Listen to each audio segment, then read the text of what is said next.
Pues nuevamente, seguramente algunos ya lo conocen, ya estuvo con nosotros en alguna de las clases, pero nuevamente presento al señor magistrado Cuauhtémoc Cuellar de Luna.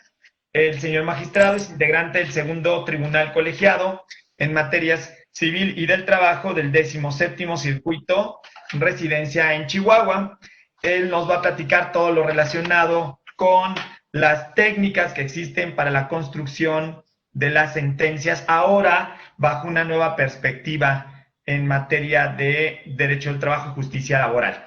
Señor magistrado, un placer tenerlo nuevamente con nosotros. Muchas gracias por su apoyo.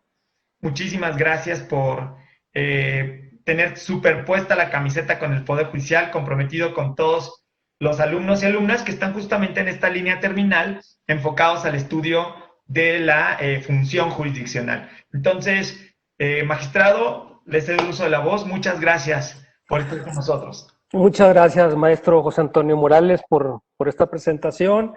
Ahí le encargo tanto a usted o al ingeniero Celerino, que siempre tan amablemente nos apoyan.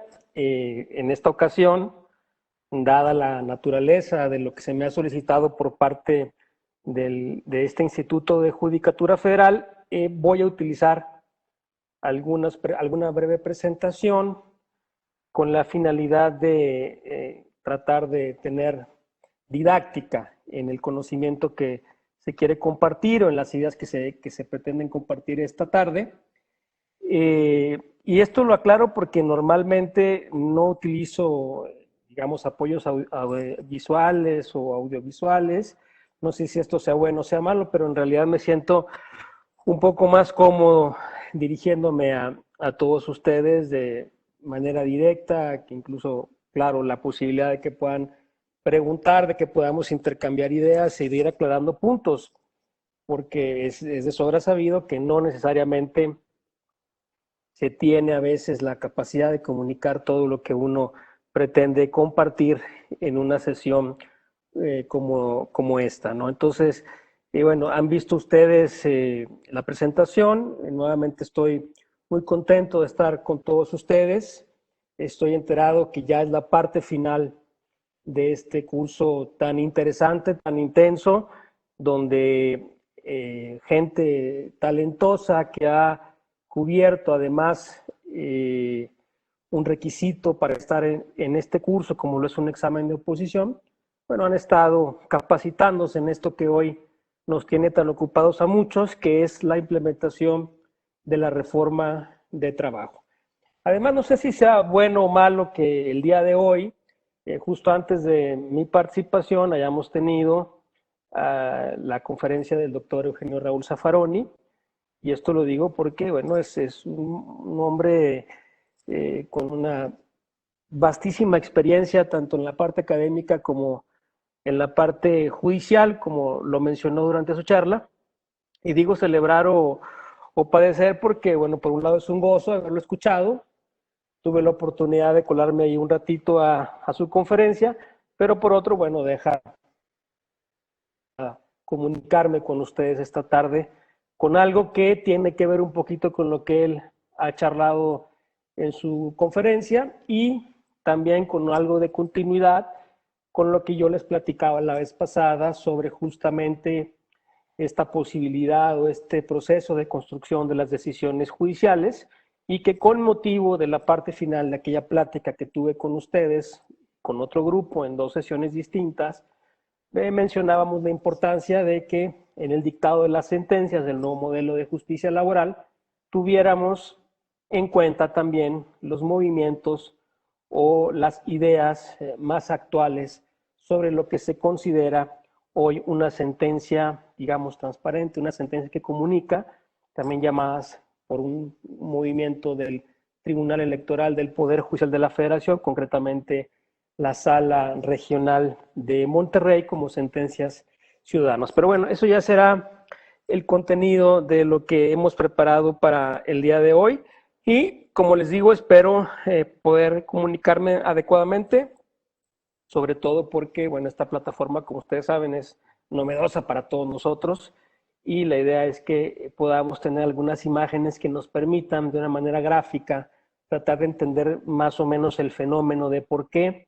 No solamente hemos estado hablando de los jueces, de cómo piensan los jueces, de qué rasgos caracterizan a los jueces, sino ahora vamos a hablar también del acto por excelencia de la judicatura, del Poder Judicial en general, que es la emisión de las sentencias. ¿Y por qué vamos a hacer esto? Bueno, porque también sobre ese aspecto parece que estamos padeciendo algunos vicios o algunas programaciones que hoy por hoy son fácilmente, en mi opinión, criticables y pueden ser superables. Tiene que ver también, por supuesto, con habilidades de expresión, de formación profesional, de formación de cultura, como lo decía el maestro Zaffaroni. Y bueno, eso será básicamente lo que hoy vamos a conversar. Tenemos 2 sesiones. El día de hoy haré un repaso por algunos conceptos y por explicitar la razón de estos movimientos, de estas nuevas ideas sobre la elaboración de las sentencias en general. Y el día de mañana mi idea es poderlos interesar en la posibilidad de ver algunas sentencias, sobre todo derecho comparado, concretamente una que yo les platicaba la vez pasada, que me interesa mucho que podamos analizar, que podamos repasar todos a través de la pantalla, que es la sentencia de Uber en Estados Unidos. Por ahí tendremos algo de Costa Rica, probablemente Chile, ¿por qué no? Algunos laudos mexicanos, sentencias mexicanas, para saber exactamente qué es lo que se está hoy fraguando en el mundo sobre la forma en cómo se comunican los jueces a través de sus sentencias. Entonces, estaremos divididos en 2 sesiones. El día de hoy, estas 2 horas de conceptos. Ignoro también si han preparado la posibilidad de que pueda haber preguntas. La vez pasada, por la importancia del tema, por, digamos, lo magro que significa el pensamiento crítico, las escuelas de pensamiento entre dogmática jurídica, realismo jurídico, la importancia de las ciencias sociales distintas al derecho que permitan entender mejor el fenómeno jurídico hoy en día. Por supuesto, los modelos de jueces y los retos que implicaba la implementación. Fuimos directamente a la clase, no hubo esta oportunidad, pero bueno, eso ya será una regulación que el maestro José Antonio Morales nos indicará en su momento. Desafortunadamente no tengo oportunidad de verlos a todos. Saludos al licenciado Isaí, que me está saludando. También por ahí debe estar un gran amigo, el maestro Oscar Huicochea, a quien le agradezco también compartir siempre este tipo de temas tan interesantes y que hoy son muy actuales. La verdad es que, por otro lado, hay que decirlo como advertencia, la idea de simplificar las sentencias o la idea de estar dictando sentencias con un lenguaje mucho más simple es algo que todavía no termina de, digamos, de arrancar, ¿no? Es algo que todavía no está, digamos, en la agenda de los tribunales. Son movimientos que, si bien no son nuevos, y ahorita veremos algo de la historia o de cómo han surgido este tipo de expresiones en varias partes del mundo, no es del común todavía que empecemos todos a simplificar sentencias, a hacer documentos mucho más sencillos, que no por ello van a carecer de exhaustividad o de completitud, y por lo mismo es un compromiso en donde todos estamos aprendiendo constantemente y estamos asumiendo un compromiso que es una de las claves principales para poder dictar sentencias breves y sobre todo sentencias digeribles para prácticamente cualquier persona. Como todo, quienes han estado en la Judicatura Federal, quienes han participado en las juntas de conciliación y arbitraje a nivel federal, a nivel local, quien está en el foro, sabrá que la mayoría hemos aprendido a dictar sentencias a través de la imitación. El famoso formato, el machote, hoy en día el CICE, son herramientas donde muchas de las ocasiones se vienen a suplir deficiencias de formación que acuñamos, por supuesto, no solamente desde nuestra instrucción primaria, porque nos vamos a dar cuenta de la importancia de conocer el sujeto, el verbo, el complemento, el predicado, por supuesto nuestra educación media y no se diga en la formación profesional. Realmente escribir hoy en día se ha vuelto algo un poco ajeno para un gran sector de quienes operamos el sistema jurídico en general, y por lo mismo hay que empezar reconociendo que muchas de las cosas que hacemos como otras que platicamos la vez pasada, pensamos y replicamos, bueno, son imitaciones de un paso obligado para quienes ingresamos un día a un juzgado o a un tribunal o a una junta de conciliación. Ahí está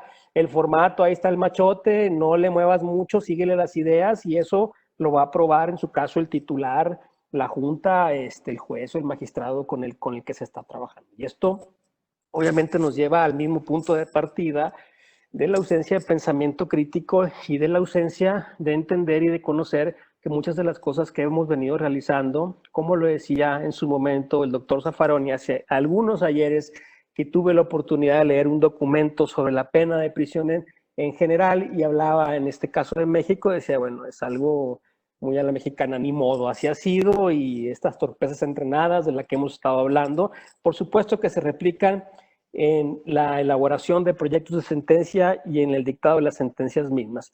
Entonces, es importante establecer como un punto de partida el hecho de que el nuevo sistema de justicia laboral implica una reingeniería, como ustedes lo están viendo, y más con este tipo de temas que hoy hemos apreciado de otros lares y que en lo personal me congracia el saber que efectivamente hemos estado hablando de los famosos poderes salvajes, estamos hablando de la importancia de los grupos financieros, de las desigualdades, de las corrientes de pensamiento, del realismo, de la valentía de los jueces, como decía el maestro Zaffaroni, y también considero que es una novedad para la Judicatura Federal el que tengamos por primera ocasión, desde mi perspectiva, salvo error de historia, un juez de instancia natural. Siempre hemos tenido un juez de distrito que ha pasado de la mixtura entre juez de amparo y juez de proceso penal, juez de amparo, juez civil federal, juez de amparo, juez administrativo. Hoy tenemos, por supuesto,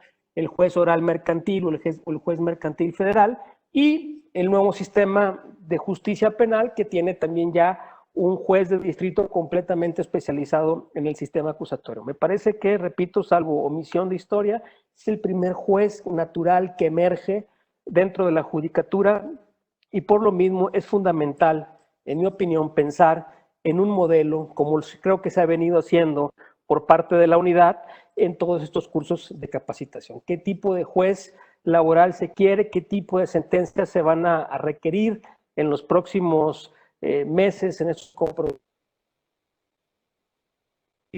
Si antes pensábamos que teníamos algunos problemas, bueno, hoy tenemos mucho más. Como dato podemos empezar a citar en algunos estados, a reiniciar los modelos de trabajo presenciales, sobre todo algunas juntas de conciliación y arbitraje locales, y la noticia que se tiene es obviamente una sobrecarga de personas acudiendo a estas instancias en la búsqueda de una indemnización, de un arreglo a un conflicto laboral que obedece a esta situación extraordinaria y donde obviamente la parte patronal ha tomado decisiones no necesariamente benéficas para la clase trabajadora y con ello la litigiosidad que se avecina será importante. Así es que por ello importa repensar qué vamos a hacer. Creo yo además que no será muy alejado del pensamiento de todos ustedes el entender la posibilidad de que aún y cuando hemos recalcado la importancia de la etapa conciliatoria y la posibilidad de que durante esta fase haya una gran cantidad de conciliación entre las diferencias del trabajador y el patrón, esto no está, por supuesto, garantizado. Así es que me parece que los jueces del nuevo sistema de justicia laboral, teniendo además una característica en el proceso predominantemente oral, tendrán que tener las mejores herramientas para sortear la posibilidad de una sobrecarga laboral, ya sea desde la conformación estructural del proceso que pudiera presentar en su inicio algunas fallas como la que estoy citando, o bien como producto natural de los tiempos que hoy se nos presentan post pandemia y por supuesto una grave afectación a la economía y a los medios de producción en general. Entonces creo yo que es importante saber que sí es una gran oportunidad de repensar incluso qué modelo de sentencia requeriremos, qué características debe de tener para darle fluidez, para darle cohesión al sistema, aprovechando, como lo digo, que Se trata de un sistema completamente novedoso, que se debe construir pensando, por supuesto, como lo hemos dicho, en los contextos sociales, políticos y económicos, en una justicia cercana a las personas, como creo que ya lo hemos venido platicando a lo largo de estas capacitaciones. ¿Qué está pasando con las sentencias tradicionales conocidas en México? ¿Por qué vamos a pensar en la actualidad, en la sencillez y en la celeridad de estos? A ver, ¿esto se me atoró? No sé qué está pasando. Aquí. A ver, no sé. Permítanme porque estoy teniendo problemas para mover la lámina.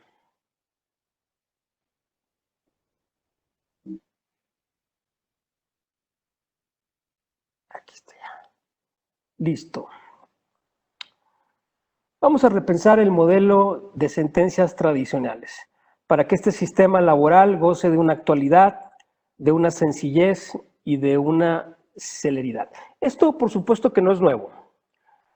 Hay un movimiento global de décadas en el mundo donde se ha pensado la importancia de que los gobiernos, de que los parlamentos tengan transparencia en la forma en cómo se están comunicando. Por ahí me sorprenden, la verdad, la calidad de las preguntas que se han hecho. Seguramente conocen conceptos como gobiernos abiertos, parlamentos abiertos, y esto ha marcado un faro conductor para forzar al poder público a comunicar sus determinaciones de una forma sencilla, de una forma breve y de fácil acceso a toda persona.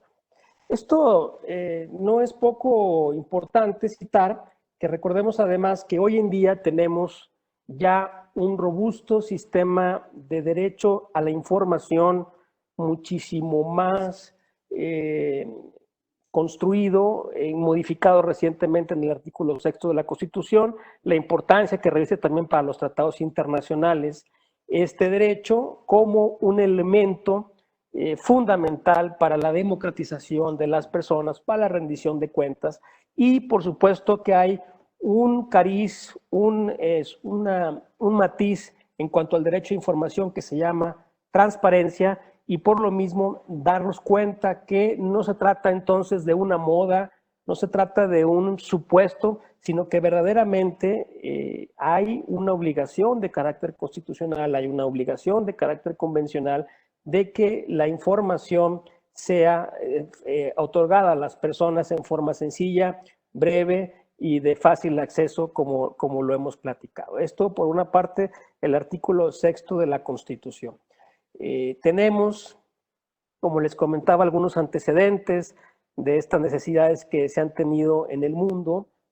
Data Winston Churchill de 1940, fue uno de los primeros personajes en la vida pública, en la política, que implementó en su gabinete de guerra la obligación para que los comunicados que se realizaran fueran formulados de una forma breve y entendible. A esta posibilidad o a esta piedra angular, ya en la década de los 70, tanto en Estados Unidos como en Europa, tanto en el ámbito privado como en el ámbito público, se empezaron a presentar también algunos movimientos de las necesidades de que los entes de ambas características, de ambas naturalezas, empezaran a expedir sus reglamentos, sus ordenanzas de una manera sencilla. En esa época se expidió leyes como por ejemplo la ley del lenguaje claro, y esto se replicó finalmente en México en el año 2006 en la Secretaría de la Función Pública, donde se emitió un manual del lenguaje ciudadano. Entonces, ha sido una preocupación, repito, no menor, pero a la vez que no termina de tener eco en todas las instancias gubernamentales o en todos los ámbitos del sistema o de las ordenanzas jurídicas, porque recordemos, compañeros, compañeras, es más fácil cambiar de religión que cambiar de hábitos. Entonces, esta forma en cómo hemos adquirido los conocimientos o la forma de expresarnos, pareciera que es una fórmula no es fácilmente superable o que no nos corresponde criticarla, sino simplemente sumarnos a esa tendencia, pero podemos darnos cuenta entonces como si hay esfuerzos desde ya inicios del siglo XX porque los gobiernos y en general los órganos de poder tengan obligaciones de transparencia y de comunicación accesible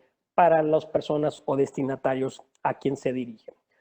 Ligado al derecho a la información contenido en el artículo 6 de la Constitución y los tratados internacionales, tenemos, por supuesto, el derecho de acceso a la justicia, previsto en el artículo 17 de la Constitución y, por supuesto, también diversos tratados internacionales, lo que implica que la ciudadanía comprenda el contenido de las decisiones de los tribunales. En la Judicatura Federal no son pocas las voces, desde que uno inicia la carrera hasta que uno va conformándose ya como un redactor de proyectos y por supuesto después como un juzgador, no son pocas las ideas que dicen, las sentencias las debe de entender cualquier persona.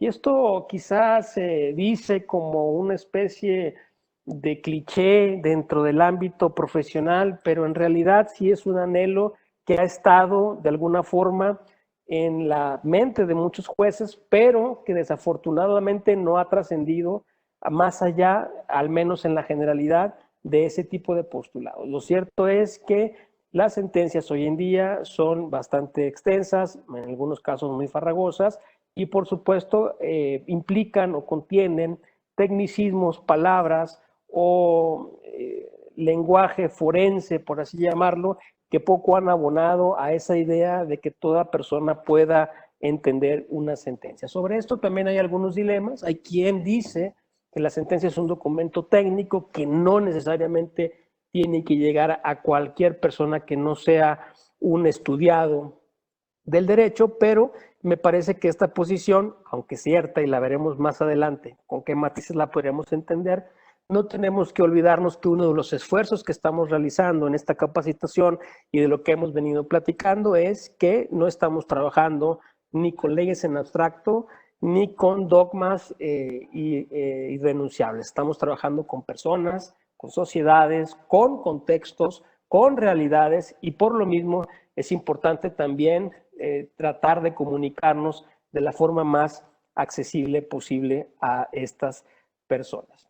Pero empecemos por el principio, y esto no es poco decir. Nos vamos a dar cuenta también que muchos de los modelos de sentencia que estamos utilizando hoy en día no empiezan por el principio.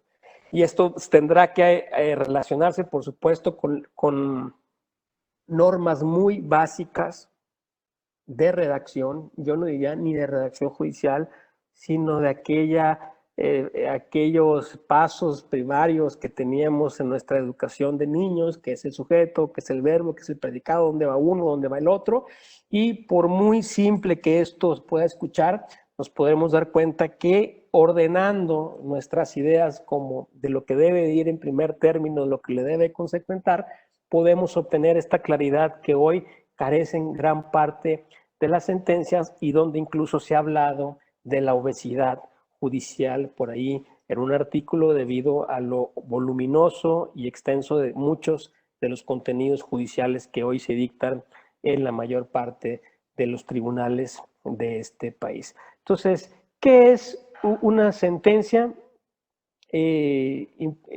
Sería, digamos, un buen punto de partida. ¿Por qué estamos hablando de esto? ¿Qué entenderíamos por esto?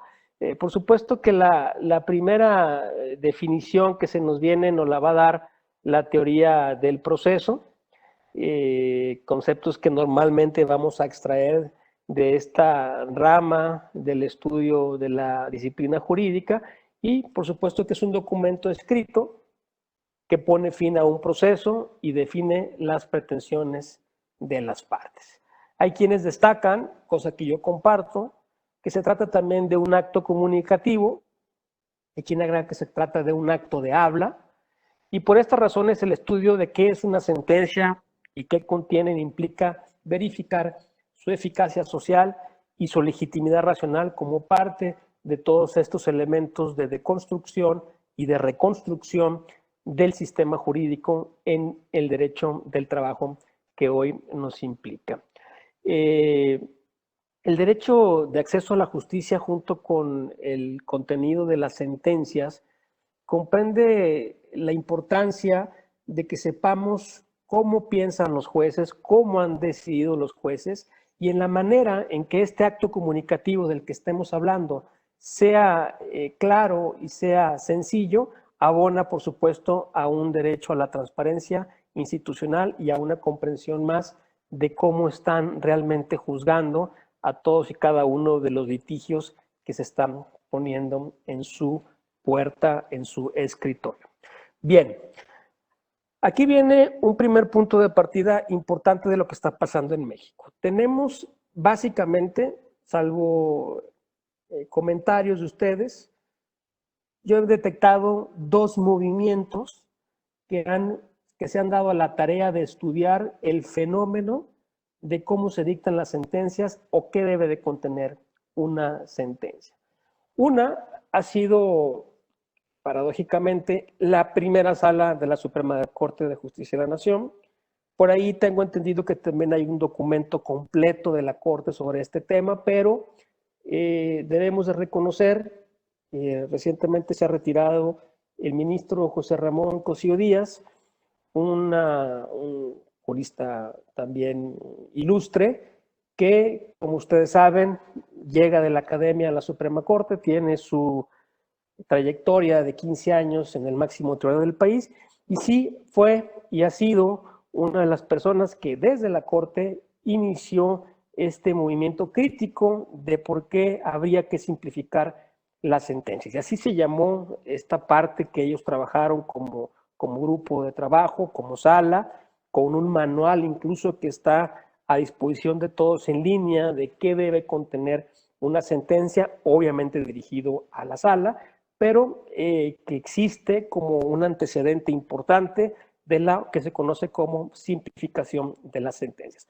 Por otro lado, me parece el más reciente, y yo podría decir quizá el más popular o el que más ha llamado la atención en los foros, es el de la Sala Regional Monterrey del Tribunal Electoral del Poder Judicial de la Federación, quienes incluso han publicado un manual para la elaboración de sentencias, el cual también está disponible en línea y que ha sido un documento que incluso se tiene conocimiento, ha sido llevado a ciertas universidades preocupadas por las habilidades de expresión escrita que tienen sus alumnos y ha servido como un documento, digamos, de texto o un buen ejercicio ilustrativo de lo que implicó simplificar las sentencias que se dictaban en este tribunal de Monterrey sobre lo que se conoce hoy como la famosa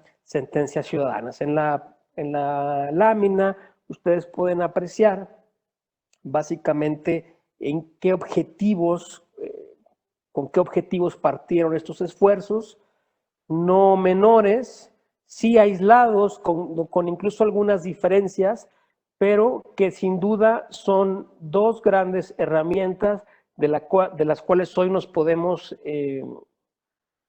basar para tratar de implementar una nueva idea del modelo de sentencia laboral con la característica que tendrán ustedes como jueces de un proceso predominantemente oral, con la posibilidad de una sobrecarga y la facilidad de poder expresarse de una manera sencilla y breve, pero sobre todo completa, en la solución del litigio a través de este documento llamado sentencia. Mientras la primera sala habló únicamente de simplificación del contenido, la Sala Monterrey habla de una sentencia ciudadana que implica, entre otras cosas, la brevedad del lenguaje, de la redacción en general, sin fórmulas y expresiones complejas, pero sin perder el rigor técnico y abonando a lo que veremos más adelante, la omisión o la eliminación de ciertas palabras o de ciertos tecnicismos o lenguaje forense utilizado en la historia de las judicaturas. La primera sala, por otro lado, o este movimiento, este trabajo que se realizó, ya lo dije, influido por quién, se trata de concentrar básicamente en la extensión de las sentencias en la forma de redacción y algo que yo les comentaba hace unos momentos, en la gramática, en algo que se llama sujeto, verbo, complemento. Lo veremos ahorita más enfocadamente con lo que el ministro Cosío de viva voz ha explicado sobre su experiencia en la elaboración de este trabajo, y serán entonces dos grandes referentes que ustedes, me parece, tienen que estudiar a profundidad, tienen que tomar en cuenta para el nuevo modelo de sentencias que se pretenden en la justicia de trabajo. No por esto, abogados, abogadas, funcionarios, funcionarias, tenemos que partir de una idea epistemológica o de un dogma. Por supuesto que no. Creo que lo más importante es que ustedes conozcan estas ideas, que ponderen de dónde parte una, de dónde parte otra, que analicen su importancia, su utilidad y por supuesto lo puedan aplicar. Ya veremos el día de mañana si es factible que nosotros como grupo podamos o no formular una idea de lo que puede ser una sentencia laboral con estas características de brevedad y de concreción. No me pasa por alto el hecho de que hay quienes establecen que la extensión de un documento, de una sentencia, no es necesariamente un problema. A guisa de ser honestos, sabemos que habrá litigios o que habrá pretensiones, controversias que impliquen, por supuesto, un cierto grado de extensión. Pero en mi opinión, estas dos posiciones en el ordenamiento jurídico mexicano, en la historia, sí parten de que hay un grosor o un volumen innecesario en gran parte del dictado de las sentencias y que por lo mismo la extensión sí puede llegar a constituir un problema. Así es que lo dejo eso de alguna manera como una premisa, como una idea, donde por supuesto ustedes tendrán su mejor opinión e iré aclarando cómo podríamos superar esta, digamos, necesidad de tener que pronunciarnos de manera exhaustiva o de manera extensa sobre determinados litigios. Pensemos, por ejemplo, ahí ya pasó los compromisos que tiene, viene al caso nuevamente de la Sala Superior del Tribunal Electoral del Poder Judicial, cuando tiene enfrente resolver la impugnación sobre una elección presidencial. Evidentemente, un litigio de esa naturaleza, un litigio de esas características va a tener por regla un volumen importante, de alguna manera también hay que decirlo, los contextos que importan en un país como México, donde la justicia tiende a legitimarse por una parte y donde por otro lado, como también lo dicen algunos críticos o algunos académicos, estamos entrando en una fase de deslegitimación desde el poder público y por lo mismo tendríamos que estar muy atentos a conjugar perfectamente lo que es la brevedad con la completitud y por supuesto utilizando un lenguaje común que siempre abonará a una claridad de las ideas que podamos expresar en unas sentencias. Sobre este punto también me permito aclarar que cuando tenemos una comunicación eficaz, esto, compañeros, va a ahorrarles tiempo. Se habla de ahorrar dinero, por supuesto, pensemos de los recursos materiales, y el optar por este tipo de modelos de sentencias va a reducir el tiempo de elaboración, su tiempo de revisión y, por supuesto, la posibilidad de error. Dentro de la Judicatura Federal también es común que se platique que una sentencia no debe tener ni menos ni más. ¿Y eso qué significa o eso qué quiere decir? ¿No? Bueno, que hay que atender cada argumento, cada punto con la seriedad y con la, digamos, exhaustividad que amerita. Dejo entre comillas exhaustividad porque tendríamos que pensar qué es exhaustividad, pero por otro lado, no decir cosas de más. Porque cuando decimos cosas de más, no estamos abonando la claridad, no estamos abonando la pertinencia, los argumentos de una sentencia, estamos desarticulando la idea medular de lo que está resolviendo un litigio, pero por otro lado, tenemos la gran posibilidad de equivocarnos, estar señalando ideas que no necesariamente tengan que ver con el fenómeno jurídico que tenemos en puerta, puede llevar incluso o inducir al error judicial. Esto también quisiera compartirlo como experiencia personal. En mi carrera profesional, sobre todo cuando fui colaborador de jueces y magistrados federales, me encontré con las dos caras de la moneda. Aquel juez que le gustaba la concreción, que le importaba la claridad y la sencillez de la sentencia, pero también, tengo que decirlo, me topé con funcionarios titulares que me exigían en los proyectos un volumen importante de ideas con tintes literarios y esto, repito, sin aparentemente una justificación. Lo que se conoce dentro de la experiencia judicial es simplemente cada titular había tenido, digamos, un estilo, una inclinación por la forma en cómo se quería comunicar. Hay que decirlo, para quienes son estudiosos de las sentencias, para quienes son estudiosos del derecho, muchas de ellas sí son una especie como de doctrina judicial, incluso la Corte tuvo una época muy proclive a esto, como es la novena época, desde mi opinión, donde cada figura jurídica la desarrollaban desde su parte histórica. Y esto, repito, hoy por hoy pareciera no ser, digamos, también visto desde este ángulo del que estamos platicando. Sin embargo, hay que reconocer que muchas de esas sentencias han venido a suplir la ausencia de una academia un poquito más cercana, una academia un poco más fuerte y sirven, digamos, como parangón para que tengamos un conocimiento de lo que es una prescripción adquisitiva, de lo que es, digamos, un ofrecimiento de trabajo, de lo que implica un movimiento colectivo, etcétera. Entonces, sí creo yo que esto se ha presentado sin mucha idea, como algunas de las cosas que hemos venido platicando, y que en algunos casos sí ha abonado a una función de adoctrinamiento, pero por otro lado no hay una justificación para emitir sentencias, digamos, largas, voluminosas, que poco abonan a la claridad, que poco le interesan incluso al foro, ya no pensemos a las personas, y que por otro lado, para quienes operamos el sistema jurídico,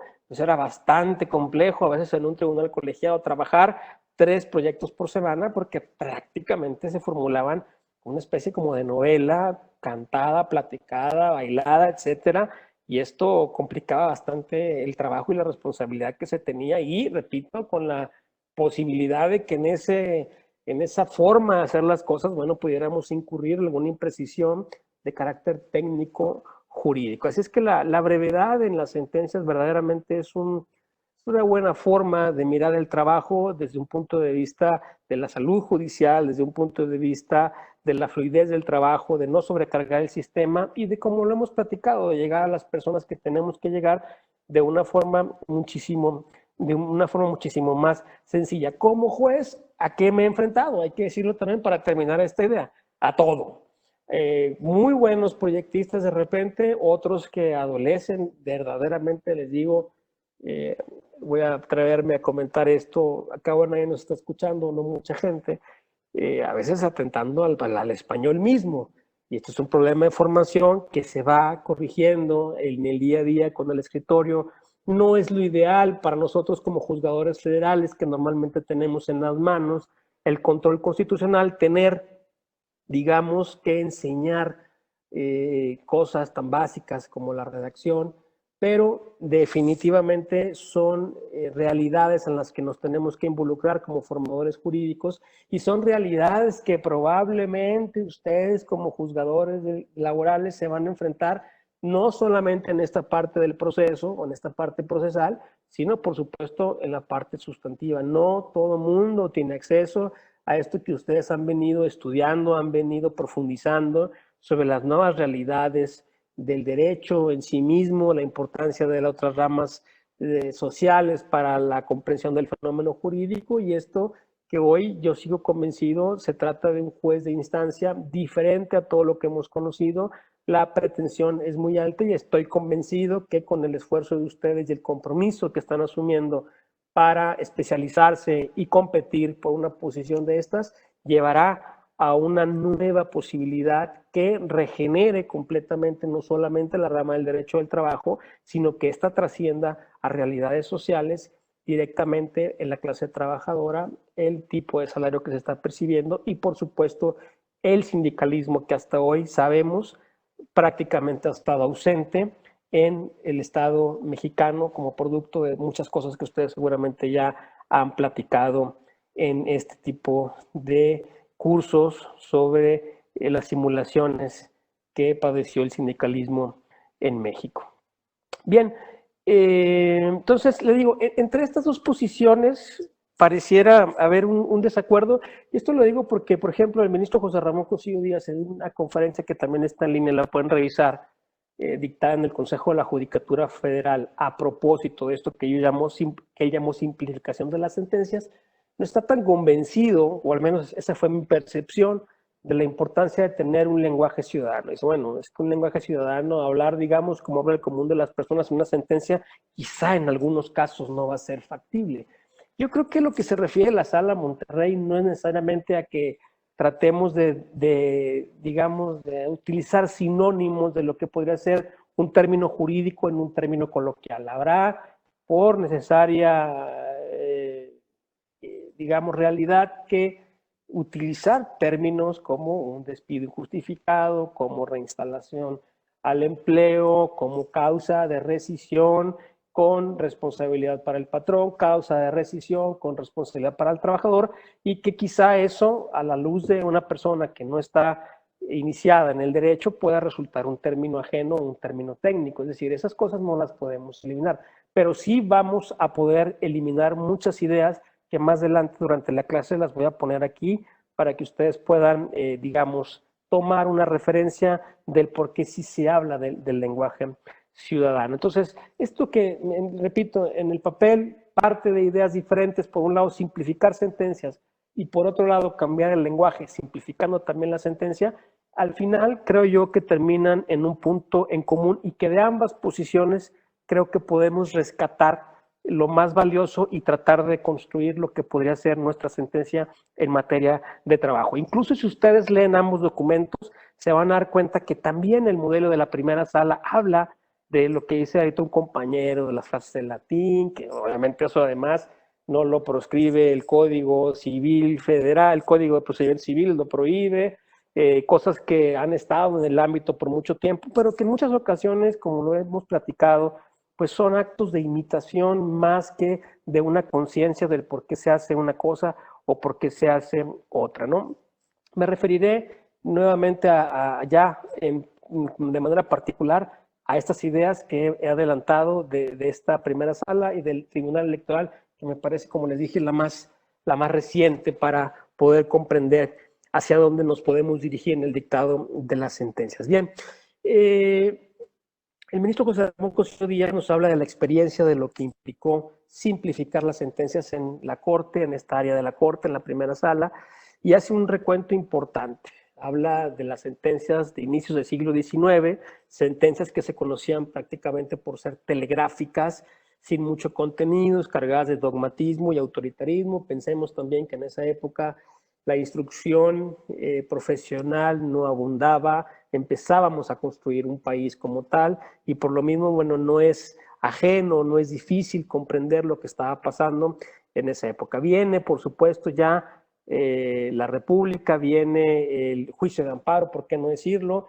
Y ustedes recordarán, quienes han estudiado la primera sala, que muchas de sus sentencias, o al menos yo recuerdo concretamente las del ministro José Ramón Cosío Díaz, en muchos de los dilemas que se le planteaban a la sala, a la corte, iniciaban con una pregunta. ¿Qué podemos entender por prescripción positiva? ¿Qué podemos entender por patria potestad? ¿O es factible que una patria potestad sea perdida así? Y esto lo relata, fue extraído de los estudios que realizaron, por ejemplo, de los votos de Vallarta. Vallarta, como ustedes saben, fue un ministro, un juez constitucional que abonó a la consolidación del juicio de amparo y esto que pareciera, fíjense, histórico, viejo, antiguo, en realidad es muy actual.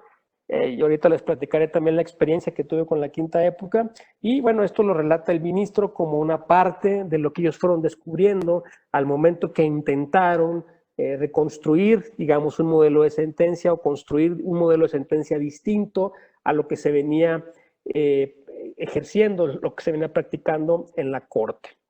Nos habla, por supuesto, de la famosa quinta época. Y aquí me gustaría hacer una pausa, compartirles una experiencia personal de la que habla, por supuesto, José Ramón Cosillo. Y esto, la verdad, compañeros, compañeras, nos permite también, al menos en lo personal, darnos cuenta que muchas de las cosas que ahorita ustedes están planteando, que ahorita se están pensando, son ideas que son muy valiosas y que a veces por no compartirlas o por no ponerlas al debate de sus jueces, de sus compañeros, de sus secretarios, pues quedan ahí en el olvido. Pero lo cierto es que lo que habla el ministro de la quinta época es una experiencia que, por ejemplo, en lo personal, yo viví en su momento y que me gustaría compartirlas porque esto es fundamental para saber qué es lo que podemos hacer con las sentencias en este siglo XXI. Miren, yo soy originario de La Laguna, de Torreón, Coahuila.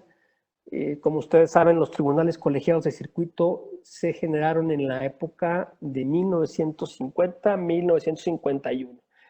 También, no quiero fallar en la historia, pero me parece que el octavo circuito, que es el circuito que hoy está en la región completa de Coahuila y que en ese entonces abarcaba también Chihuahua y Zacatecas, Durango, parece que fue uno de los circuitos que iniciaron esta generación de algo que antes no existía, que eran los tribunales colegiados de circuito. ¿Qué tiene que ver esto con lo que quiero platicar?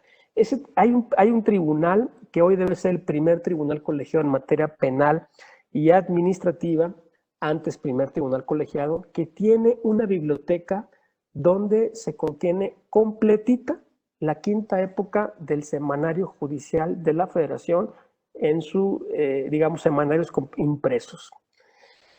¿Qué pasaba? Que cuando yo empecé en ese tribunal como meritorio, estamos hablando del año 95 aproximadamente. En esa época el JUS ya no era aquel disco tan caro que se generó a inicios de los 90, ya empezaba a ser un instrumento, un disco óptico de más fácil distribución, pero que aún así todavía no era tan popular o tan común que la gente manejara esta búsqueda de jurisprudencia a través de este instrumento, porque también estábamos hablando de una época, y esto se oye medio vergonzoso, pero es la realidad. En esa época apenas estaban iniciando las computadoras, es que ya llovió del 95 al día de hoy, ya han pasado algunas primaveras, y yo lo que recuerdo es que incluso algunos compañeros de tribunal tenían que comprar su propia computadora, su famoso Windows 92 o Windows 95, sus cajas blancas, y este documento, este JUS, pues bueno, llegaba unos cuantos al tribunal, había un secretario de tesis. ¿Y a qué voy con todo esto? Que cuando me tocaba investigar algún tema para el magistrado con el que yo practicaba, porque no por decir que lo ayudaba, había conceptos, sobre todo de derecho penal y derecho civil, cuyo naturaleza las encontraba en la quinta época. ¿Y cuál sería mi sorpresa? Y los invito a que hagan este ejercicio, que cuando yo acudía a esa biblioteca con el número de semanario, con la página que marcaba la tesis, el tomo, y buscaba la sentencia, verdaderamente me sorprendía la capacidad que tenían los ministros de esos años de dictar sentencias en una o dos hojas, pero que no por eso dejaban de ser sentencias completas, sentencias que dilucidaban completamente el litigio. Eran sentencias que normalmente hablaban de partes incluso, no eran estas sentencias constitucionales hoy, digamos, elaboradas más en lo abstracto desde los principios, eran sentencias que platicaban de Juan y de Pedro, o del, digamos, el que reaccionó a una provocación dentro de una riña, y eran sentencias muy bien dictadas, muy bien escritas, muy completas, y yo en aquella época verdaderamente me sorprendía de lo que yo llamaba una brillantez. Hoy sabemos que era un uso adecuado del español, era un uso suficiente del párrafo, de las letras, de las ideas, para externar una idea y para resolver un conflicto. Esto, por supuesto, se fue diluyendo de alguna manera entre la sexta y séptima época hasta llegar a la octava época del Semanario Judicial de la Federación y su Gaceta, donde el ministro Cosillo nos relata hemos encontrado una distorsión de la sentencia mexicana. Acepta que no hay un estudio sociológico que nos indique por qué de repente empezamos a dictar sentencias mucho más largas, empezamos a perder esa concreción, pero lo cierto es que sí se empieza a diluir esa, digamos, esa sentencia que podríamos llamar artesanal, pero que no es artesanal, es verdaderamente un documento muy valioso. Hoy tenemos la fortuna de que gran parte de este sistema de búsqueda de jurisprudencia contenga las ejecutorias. No estoy seguro si el actual JUS, que está incluso ya en línea, contenga ya documentada la ejecutoria de la quinta época, pero quienes tengan oportunidad de acceder a un semanario de la quinta época se van a dar cuenta de la calidad y de la brevedad con que eran dictadas esas sentencias. Por eso el ministro José Ramón Cosío habla de retomar esas ideas de Vallarta, esas ideas que se plasmaron en esa época dorada y por supuesto tendieron a buscar la simplificación de las sentencias. En ese ejercicio, esto es importante relatar, nos habla de que lo primero que tuvieron que hacer, y ojo con esto, porque aquí vamos a encontrar una complicación, es traer a una persona que fuera experta en redacción y que se dedicara a revisar, digamos, los vicios con los que contaban los secretarios o los operadores que en ese momento proyectaban para la primera sala, o no sé si concretamente para su ponencia. Habla en general de la experiencia vivida y, como él lo ha dicho, no en esta plática, sino en muchos foros, se dieron cuenta que se nos olvidó la importancia del sujeto, del verbo y del complemento, punto y seguido. Así lo relata, y yo creo que esto sí es importante que lo tengan ustedes también presente como una premisa de lo que podemos realizar. En mi opinión, gran parte de la complejidad que estamos enfrentando en la redacción de las sentencias tiene que ver con esto. Tiene que ver en qué herramienta, qué criterio estamos utilizando a la hora de escribir, si estamos únicamente, como lo dije, utilizando un machote, si estamos yendo al CICE, o si realmente nos ponemos a empezar a hablar en una voz activa, cuidando el sujeto, cuidando el verbo, cuidando el complemento, el punto y seguido, párrafos concretos, etc. Yo creo que aquí hay una herramienta muy importante que no debemos desatender y que ustedes se preguntarán, bueno, ¿y esto cómo lo voy a hacer? Habrá quien tenga la oportunidad de capacitarse específicamente con alguien que enseñe español, pero yo no sería tan pesimista. Creo que hay ejercicios, y espero poderlos compartir en esta pantalla, muy sencillos, donde nos podemos dar cuenta de acá acomodando una cosa con otra y mutilando, quitando palabras o conectores que no necesariamente nos ayudan a expresarnos, cuidando la extensión de los párrafos, podemos empezar a practicar una forma de expresión escrita muchísimo más acorde a las reglas básicas del uso del español. Esto, repito, que no está tan machacado, tan estudiado en el ámbito jurídico, es una de las experiencias que nos comparte el máximo tribunal del país y que por lo mismo implica, como conclusión de este primer punto, algo que deben de tener ustedes presente en mi perspectiva. Un compromiso con la forma en cómo estamos expresando ideas. No hay una fórmula, digamos, específicamente rígida que nos va a guiar como estos machotes, sino es una vigilancia activa y constante en la forma en cómo vamos a poder comunicarnos de aquí en adelante para quienes se convenzan de la importancia de utilizar un modelo de sentencia muchísimo más sencillo y muchísimo más transparente. Bien, ya les platiqué mi experiencia con la octava época. Otra cosa que es importante mencionar de esto que se descubrió durante la extensión de las sentencias es que, así como hablaba yo de la llegada del JUS y de las computadoras, este paso a la tecnología que todos hemos vivido y que hoy ya es una realidad, incluso ya insospechada de lo que estamos viviendo hoy en medios de información y de comunicación a través de la Internet, poco ayudó a la concreción de las sentencias. No estoy tan viejito, pero de alguna manera en aquella época sí me tocó ya como actuario de un juzgado de distrito enfrentarme, por ejemplo, a un apagón. De repente un día en el juzgado se fue la luz y ¿cuál fue mi sorpresa? que todas las oficiales judiciales de aquella época, las oficiales administrativas, tomaron de un escritorio contiguo una máquina de escribir y se pusieron a teclear al más estilo, digamos, histórico, los acuerdos o los proyectos de sentencia que en ese momento estaban manufacturando en el juzgado de distrito. La verdad fue una experiencia que a mí me llamó mucho la atención porque en esa época se contaba con muchos escribientes. No es como ahora que gran parte de los tribunales están conformados por abogados. Se tenían muchos escribientes en esa época. Los abogados no utilizaban necesariamente la herramienta de escribir en máquina o en computadora.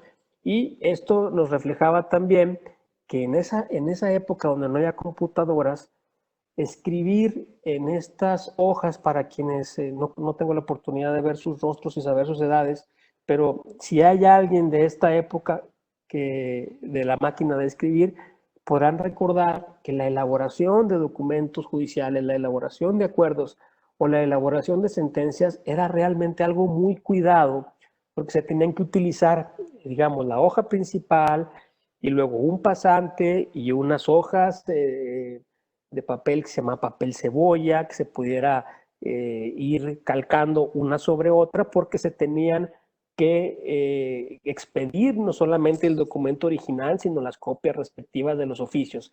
¿Qué ocurría? Una corrección de una sentencia larga podría echar a perder el trabajo de días de un escribiente o de un secretario de un juez. Entonces se cuidaba también la concreción para efectos prácticos o para efectos de la elaboración de esta clase de documentos.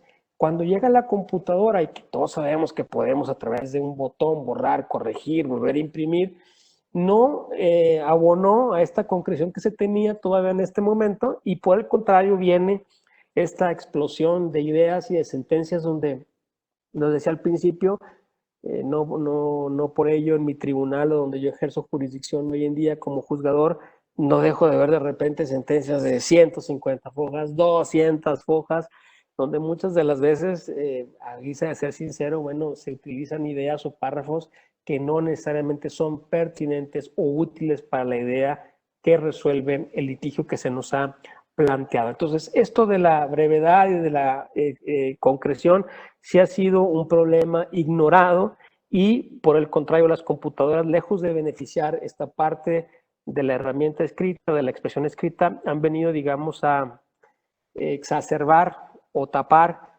estos problemas de concreción, facilitando las correcciones, lo que antes verdaderamente significaba un problema importante por la limitación que implicaba hacer este tipo de trabajos en máquinas de escribir, digamos, profesionales, que eran las que se utilizaban en los tribunales y en los juzgados de distrito. Bien.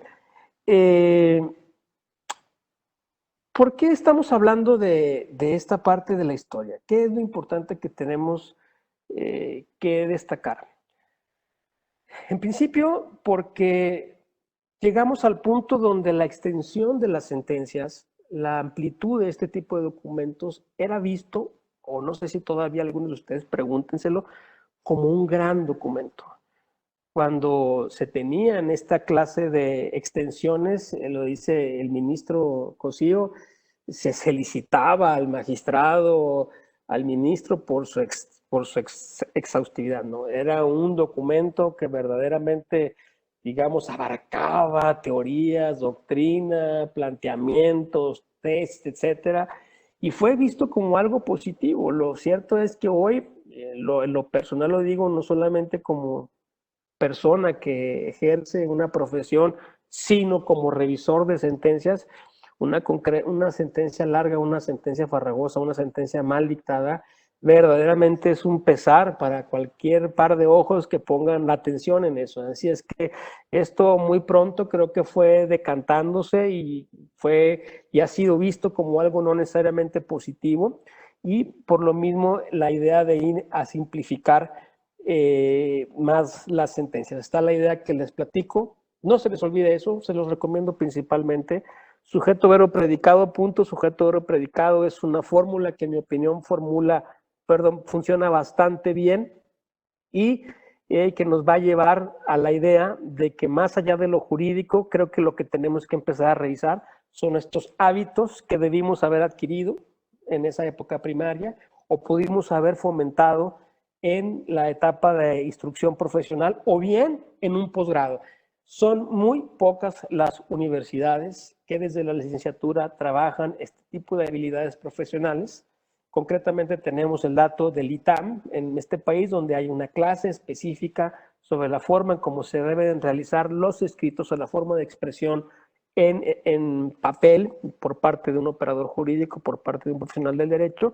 Son pocas las universidades que pasan por un rigor, digamos, académico, técnico, en la parte más básica, en la elaboración de una tesis de grado, incluso me atreveré a decir en la elaboración de una tesis de posgrado, donde hoy tenemos, como también lo decía, maestros en derecho o doctores en derecho, a los que difícilmente se les entiende un escrito o una expresión de cualquier idea. Así es que esto sí es algo no menor que tenemos que empezar a revisar y que, como lo voy sugiriendo a lo largo de esta plática, sí parte de cosas muy básicas donde tendríamos que, digamos, aquietar un poquito esta excitación que vivimos a la hora de estar formulando un planteamiento, formulando una idea y volver a ordenar nuestras ideas, porque orden implica claridad. Y esta es una herramienta o una fórmula bastante sencilla, pero que nos va, en la medida en que la practiquemos, nos va a facilitar mucho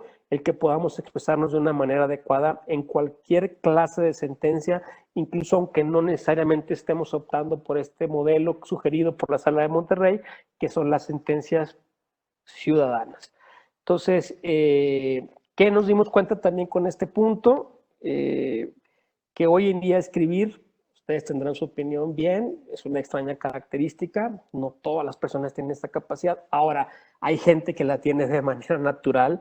Yo recuerdo también en mi época de proyectista, sobre todo en alguna ocasión, cuando trabajaba yo con este tribunal, digamos, de sentencias tan extensas, estaba batallando para completar una cuenta, agarré el cajón de los asuntos para proyectar y encontré un recurso de revisión, nunca se me ha olvidado, de una hoja. Dije, ya con esto completo mi cuenta. Bueno, en 3 párrafos un abogado ha logrado una reposición de procedimiento y revocado una sentencia. Una cosa que verdaderamente me asustó por esa capacidad de concreción, y no digo el nombre para no hacer publicidad, pero era una persona que evidentemente sabía expresarse muy bien y que no necesitaba verdaderamente ningún volumen de fojas para poder decir lo que dijo, también dicho, y destruir, si me permiten desde el punto de vista jurídico, la sentencia de un juez de distrito. Así es que esto verdaderamente no es, digamos, de todo novedoso, pero sí nos recuerda cómo hemos olvidado cosas básicas que nos podrían permitir, digamos, empezar a reestructurar la forma en cómo estamos haciendo nuestro trabajo jurídico. ¿Qué destacaríamos de esto? Pues obviamente un orden en la escritura, lo vengo repitiendo, y algo que es sumamente importante, pero sumamente importante como segundo elemento fundamental en la capacidad de poder expresarnos a través de un documento, la capacidad de síntesis. Recordemos, ya lo hemos platicado en otras ocasiones, México no tiene colegiación obligatoria, tampoco está regulada la extensión de los escritos o demandas. Sabemos que hay despachos, espero no ofender a ninguno, pero lo sabemos, que utilizan unas demandas verdaderamente imposibles de 300, 400 hojas, 500 hojas. No sé si con la finalidad de cobrar más, eso lo desconozco, pero lo que sí es evidente es que comprometen a un tribunal que de ese mamotreto, de ese cúmulo de ideas, tiene que extraer el planteamiento jurídico específico que permite elaborar una sentencia. Desafortunadamente, en muchas de las ocasiones, los jueces o los tribunales caen en ese juego de tomar prácticamente literal uno y otro planteamiento. En el mejor de los casos se agrupan en, digamos, en incisos, causas de pedir, pero terminan también configurando sentencias verdaderamente imposibles de leer y hasta de estructurar. Así es que una de las cosas que son importantes tener en cuenta es la capacidad de síntesis, verdaderamente extraer la parte valiosa de una prueba, de lo que dijo un testigo, la parte valiosa de los antecedentes que está narrando un trabajador al momento de formular la demanda, qué es lo relevante o qué es lo pertinente para el litigio que se me está planteando en este caso específico. Para una pensión, digamos, por cesantía podrá ser algún dato de semanas cotizadas. Para un tema de despido injustificado podrá ser el tiempo, digamos, que tiene trabajando para la empresa, el horario de trabajo. Recientemente les platicaba, tuvimos un asunto muy paradigmático en el tribunal de una persona que se considera adulta mayor. Por supuesto que la edad de la persona en ese específico caso de despido injustificado fue relevante para la toma de decisión, pero quizá en otro asunto no. Quizá en otro asunto tengamos que tomar otros datos y nosotros ahí, en esta capacidad, en esta especialidad, en esta alta especialidad a la que yo considero a quienes se dedican al derecho laboral, tenemos que tener perfectamente ubicadas las características de cada pretensión en materia de trabajo, de cada pretensión en materia de seguridad social, porque entonces, y solamente desde ahí, podremos tomar esos documentos y saber qué es lo que verdaderamente me interesa para saber si la pretensión de ese trabajador o de ese demandante es conforme al sistema jurídico, digamos, procedente.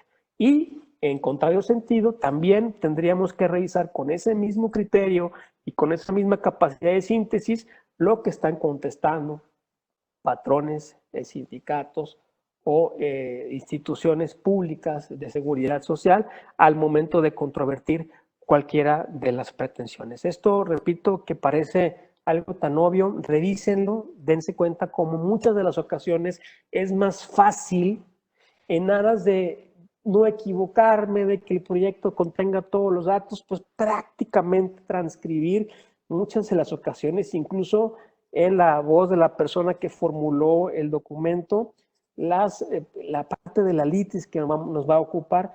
Y si hacemos, repito, a través de la práctica varios ejercicios, los veremos en los ejemplos que tengo preparados para ustedes, nos vamos a dar cuenta que muchos datos, muchas palabras, muchos párrafos verdaderamente son innecesarios y no solamente distraen el objeto de estudio del litigio que tenemos en puerta, sino que por supuesto hacen una sentencia extensa y poco clara que no tiene que ver, por supuesto, con lo que estamos platicando, que es el principio de exhaustividad. Bien,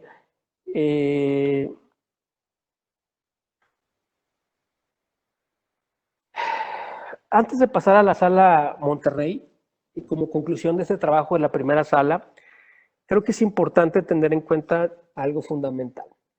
Esto que hoy conocemos como una sentencia más o menos llevada en todos los tribunales, tanto de instancia, salas superiores y, por qué no, en gran parte del Poder Judicial, es algo que nosotros hemos construido y es algo a lo que estamos habituados o que vemos de manera normal. Esto lo hemos matizado o lo hemos defendido con base en lo que se conoce como el principio de exhaustividad. La exhaustividad tiene que ver con otra cosa y yo lo relacionaría completamente con lo que acabo de mencionar. Ser exhaustivo es comprender qué puntos me está diciendo esta persona que pretende que yo como juez resuelva o me pronuncie. Y esto no tiene que ver con una capacidad de decir y decir y decir y decir cosas, de pegar tesis, citar muchos autores doctrinarios, ¿por qué no? Hoy también hay muchas sentencias de este tipo, sino justamente con la posibilidad de que yo entienda realmente qué es lo que me está diciendo esa persona en su escrito de demanda, de qué es de lo que se está doliendo, y esto se los comparto también como experiencia personal. En muchas de las ocasiones, en la toma de las decisiones, en la elaboración de proyectos, en el estudio de casos, lo primero que hago es tratar de interiorizarme realmente en la problemática que presenta una persona.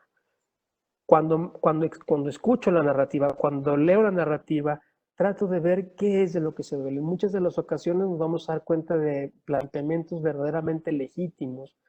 En otras, probablemente estaríamos en presencia de planteamientos que, aunque para la razón de quien los formula son legítimos, en otro, bajo la luz de la razón o del derecho, no lo son. Entonces, sí es importante entender que nosotros construimos este modelo y que por ende nosotros mismos también lo podemos romper.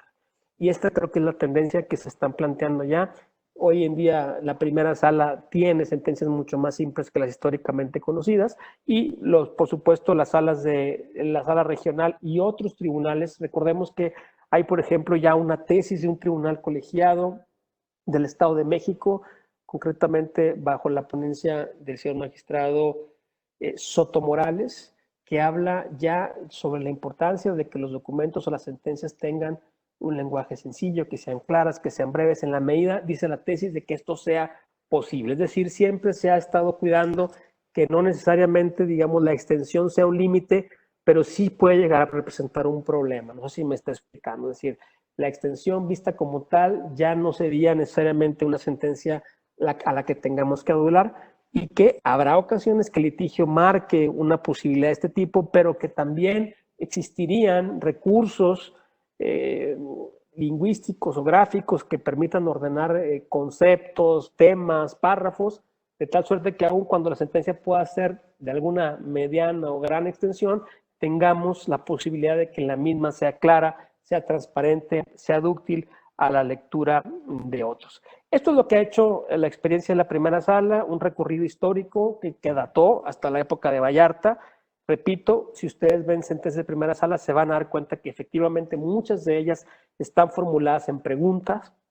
También muchas otras son sentencias verdaderamente breves. Algunas las tachan de sentencias más académicas, pero bueno, no necesariamente yo lo vería así, sino justamente en estas razones que hoy conocemos de simplificar y de llevar un contenido muchísimo más dúctil para cualquier persona y cumplir también con esta idea de la transparencia y rendición de cuentas de los tribunales. Pero sin duda, la idea más novedosa que tenemos hoy en día en puerta, la que, repito, está llamando más la atención, es la propuesta de la Sala Regional Monterrey y su manual para la elaboración de sentencias. Este manual me parece bastante didáctico, parte del por qué la idea de transformar.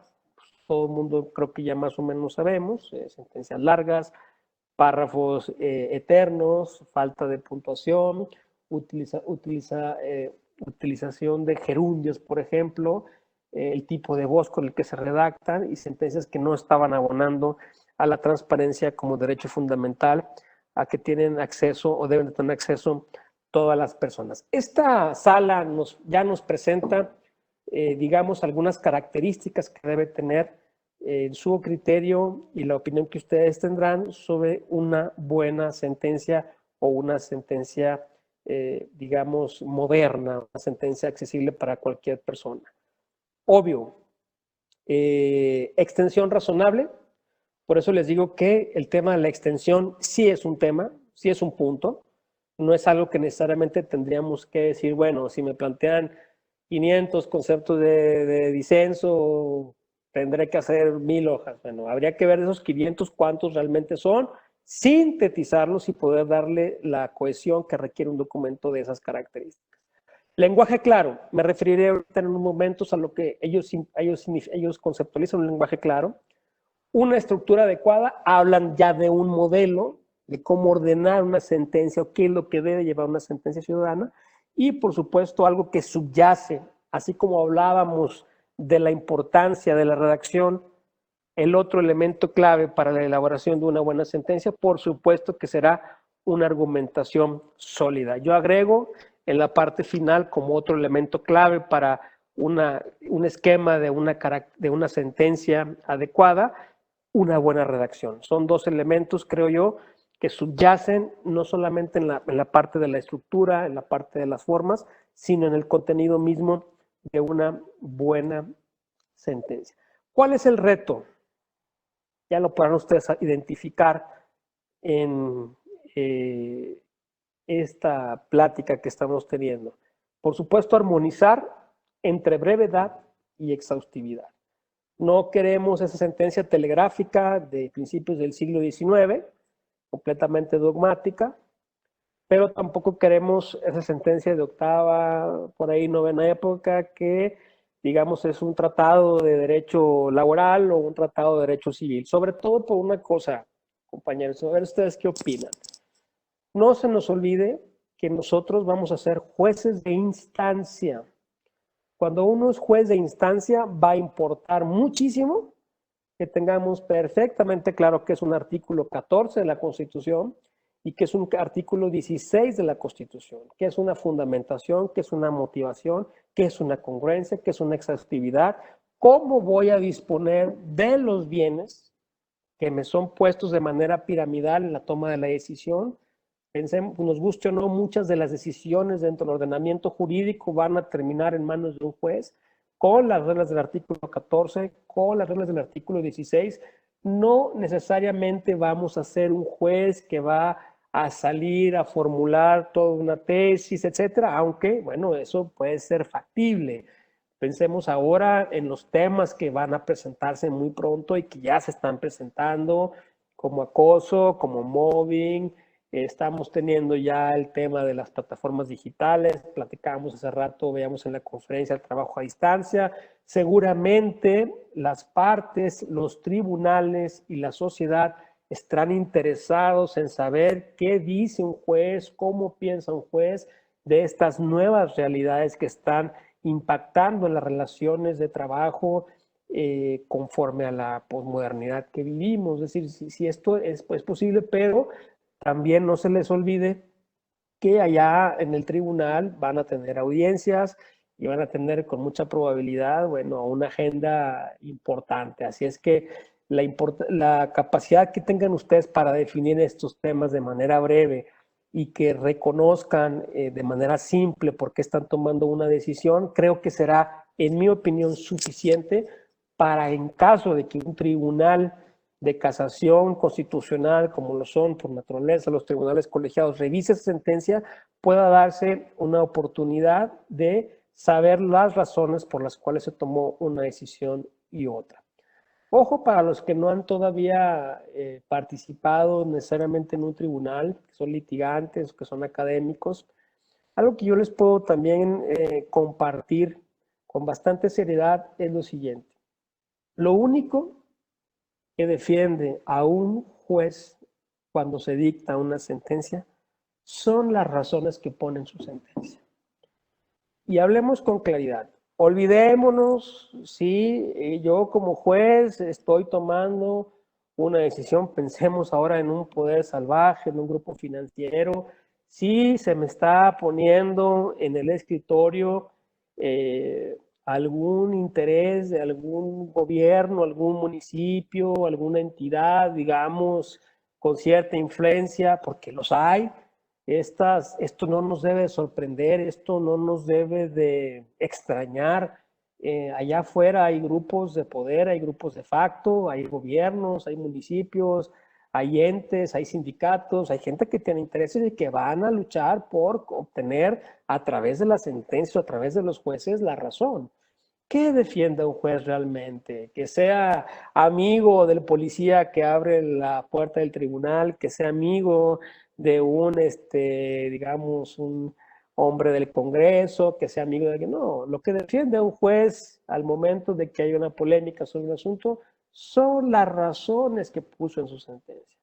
Podemos ser sujetos a escrutinio, podemos ser incluso hoy en día sujetos a crítica, pero la importancia justamente de que en ese documento expresemos con honestidad y con absoluta transparencia qué razones, qué ordenamientos, qué interpretación realicé para la toma de la decisión es lo que verdaderamente va a defender a esa sentencia y a ese juez de las posibilidades que puede enfrentar al momento de decidir sobre intereses que, digámoslo así, son intereses más complejos que los que tradicionalmente podemos encontrar en un litigio de esta naturaleza. Así es que las razones concretas y la información son importantes en un juez de instancia. Habrá en el colegiado, por ejemplo, de repente yo me topo con ese dilema donde tengo a dos compañeros que van a votar en una decisión y en ocasiones nos damos a la tarea, lo digo con toda sinceridad, de, por ejemplo, explicitar qué es la violación de un derecho humano entre particulares. Por ejemplo, por decir un tema que a lo mejor no estamos tan acostumbrados, cómo se dan las violaciones de derechos humanos entre particulares. Y muchas de las veces hay que reconocerlo, se abusa de esa parte de la jurisprudencia, de la doctrina de un documento, con la finalidad de persuadir o de poner en claro, digamos, la arena o el juego jurídico que está a disposición al momento de la toma de la decisión. Pero somos un tribunal colegiado, somos un tribunal con características constitucionales. Aún así, repito, llega a ser incómodo de repente el abuso de esta parte de adoctrinamiento que se puede utilizar en las sentencias, y por supuesto que es un esfuerzo que se realiza cotidianamente a través de, como les decía yo, el compromiso de estar revisando la redacción, del compromiso de estar revisando la brevedad, del compromiso que tenga el redactor al momento de plasmar ideas, con la única finalidad de que el trabajo sea fluido, sea concreto y sea breve. Una sentencia para mí, en mi experiencia como magistrado de más de 30 hojas, ya es una sentencia que me cansa. Y además recuerden que nosotros como tribunales leemos cantidades importantes de documentos, de información, y por lo mismo, repito, hasta la parte de la salud laboral, esto creo abona a que seamos personas muchísimo más atentas a los verdaderos problemas que puede presentar un litigio, y no toda esta característica robusta de comentarios o consideraciones que verdaderamente no abonan. ¿Habrá resistencia? Lo decía al principio, nos podrá llegar un secretario egresado de determinada escuela o con determinada formación que nos podrá plasmar un estilo que vamos a batallar. Hoy en día estamos rompiendo muchos paradigmas, entrando a otros dilemas. La transformación que en general está teniendo la justicia lleva consigo huecos. Creo yo que la justicia laboral será sin duda una que naturalmente se va a enfrentar a enseñar, por ejemplo, a los colaboradores la importancia de la libertad sindical, qué es un voto libre personal secreto, qué era un sindicato de protección, cuál es la simulación que hoy implica un cambio de paradigma, por qué tenemos ahora jueces y no juntas, etcétera, etcétera, etcétera. Y eso, por supuesto, que será responsabilidad de los jueces, pero no por ello podemos distraernos de esto que como titulares o como rectores y administradores del órgano jurisdiccional tienen que tener como principios y como liderazgo en la toma de la decisión y en la forma en cómo van a llevar a cabo su trabajo como operadores jurídicos. ¿Qué nos define la Sala de Monterrey sobre extensión razonable? Evitar la reproducción detallada de antecedentes que no sean relevantes e incluir solo aquellos que sean pertinentes para el caso. Creo que eso ya lo hemos visto, lo hemos platicado a lo largo de la charla. Tendremos también algo que es fundamental. Es una de las partes torales de lo que hace Monterrey o de lo que propone Monterrey. Lenguaje claro. En el anterior orden de ideas surge como conclusión el embrión jurídico acuñado y plasmado a lo largo de la retórica empleada para transmitir la decisión a cargo de este juez. No lo inventé, por ahí lo leí.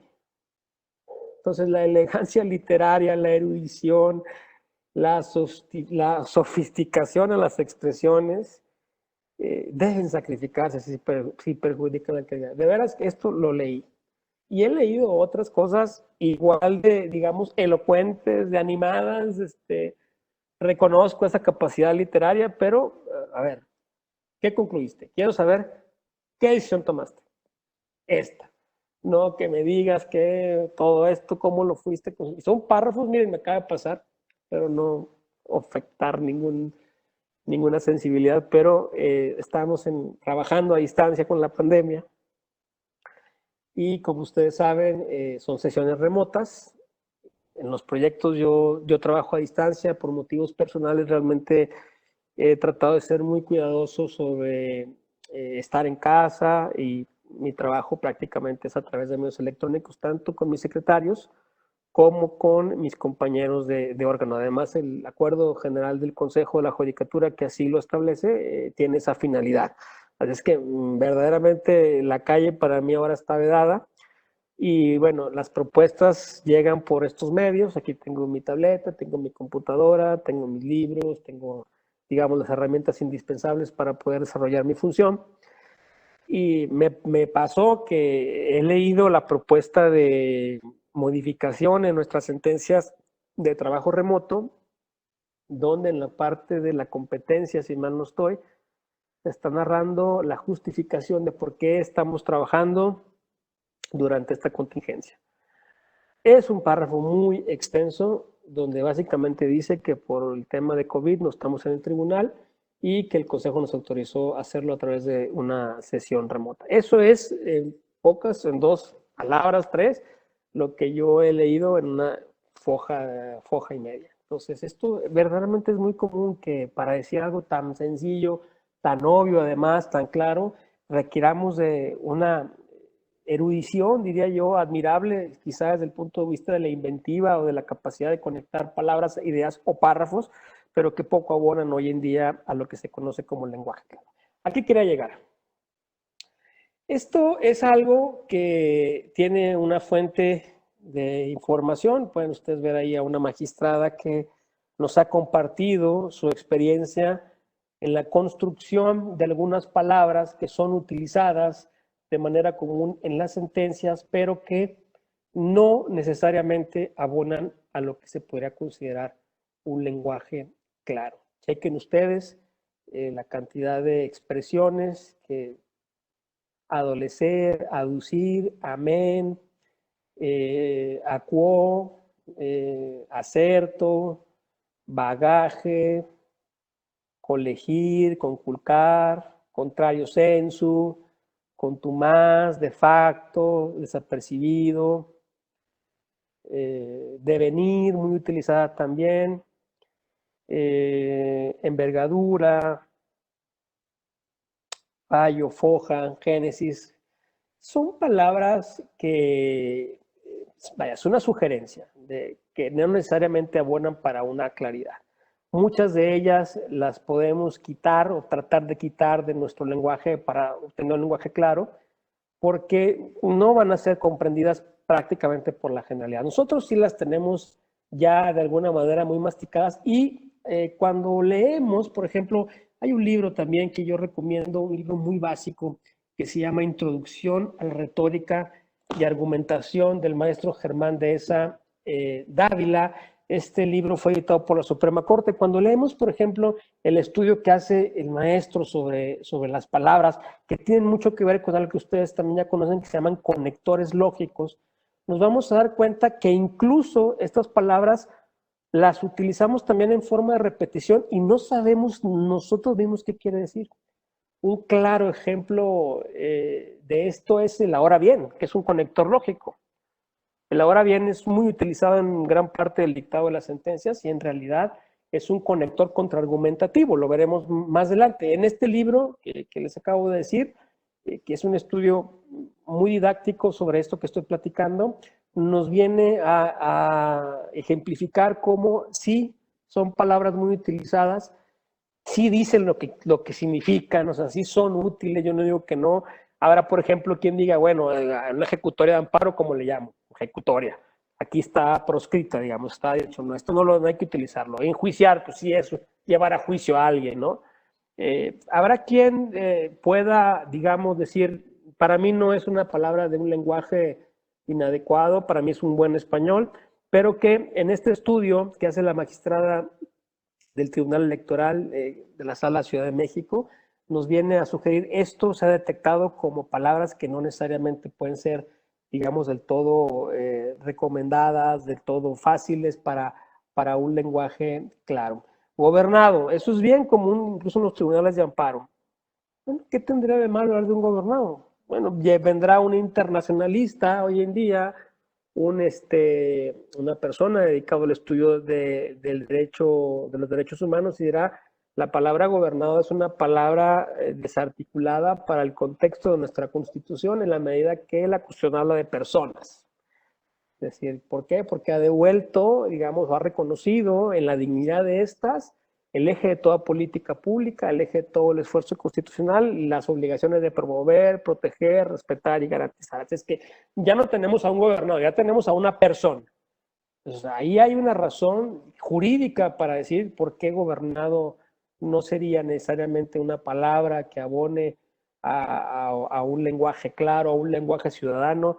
No sé, y me lo pregunto, se los pregunto, si un trabajador cuando llegue a ver su sentencia el gobernado, y que el gobernador soy yo, o es el juez, o a quién se está refiriendo cuando decimos el gobernado. Incoar, inconcurso, justiciable. Acabo de leer en un proyecto del tribunal marras.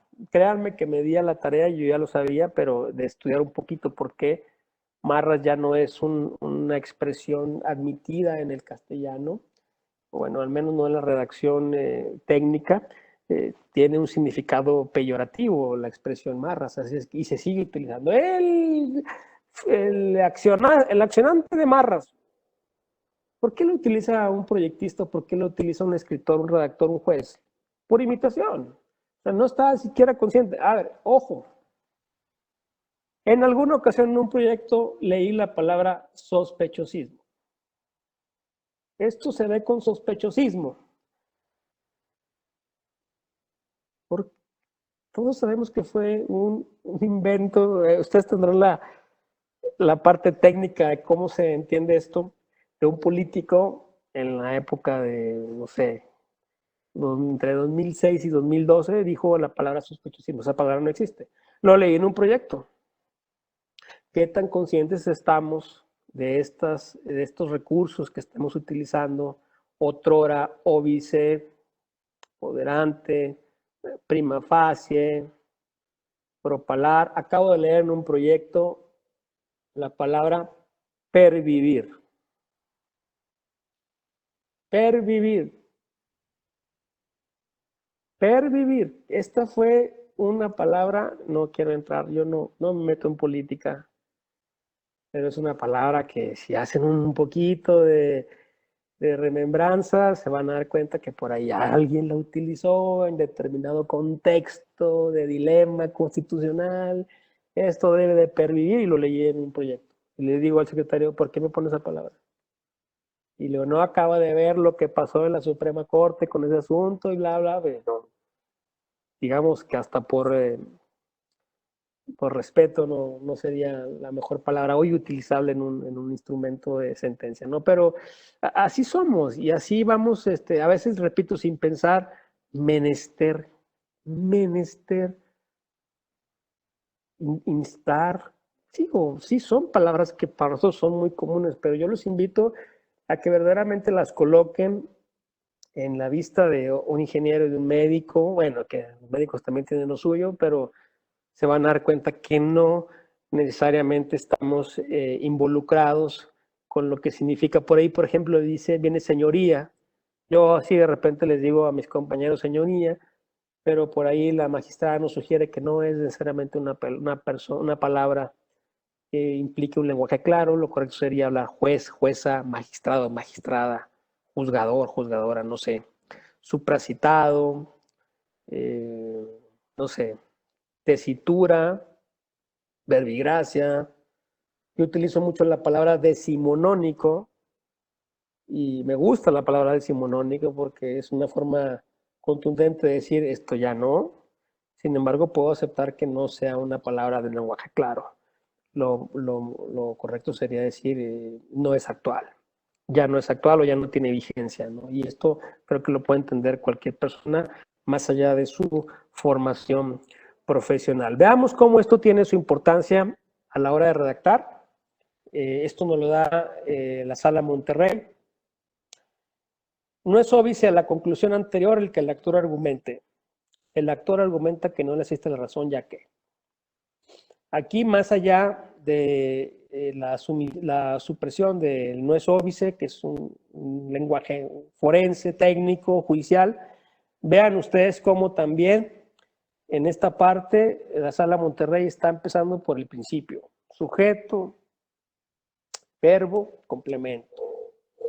Y si nos ponemos a hacer una lectura de estas ideas, nos vamos a dar cuenta que esto abona a la calidad, lo que les decía desde un principio. Claro que Monterrey no se mete a lo que el ministro Cosío llama en ese orden. Monterrey lo utiliza desde otro enfoque, con una regla de redacción que se llama voz activa, lo veremos ahorita en las siguientes láminas, pero que sí es importante ir suprimiendo este tipo de expresiones. No pasa desapercibido que se advierte que. Muchísimo más sencillo, muchísimo más claro, muchísimo más breve. Se estima que la intelección correcta de dicha norma debe ser el sentido de que, obvio, aquí este ejemplo cualquier persona que yo le diga, a ver, esta expresión hazmela más chiquita o quítale cosas, la interpretación correcta de la norma es, incluso no le podría consiste en que es, punto.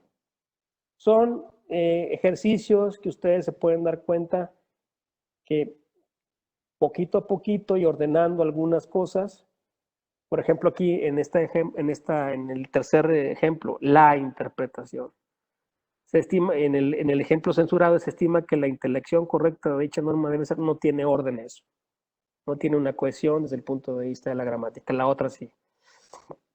Es inconcurso, palabra utilizadísima, sin duda. Finalmente, el Consejo General tiene diversas atribuciones, verbigracia. El Consejo General tiene diversas atribuciones, por ejemplo.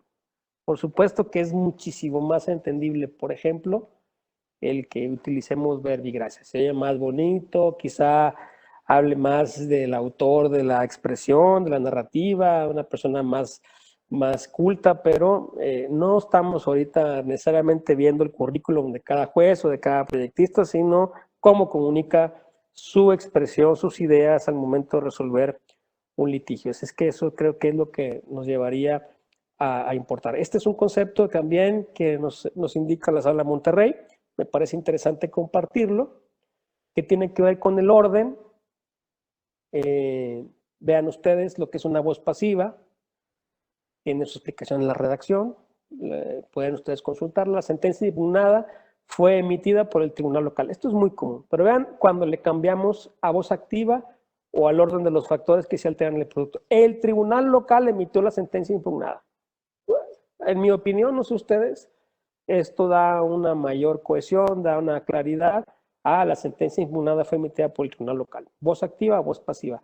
La selección de la candidatura recayó sobre el enjuiciante a través de la resolución del CEN. El CEN seleccionó al actor como candidato. Punto.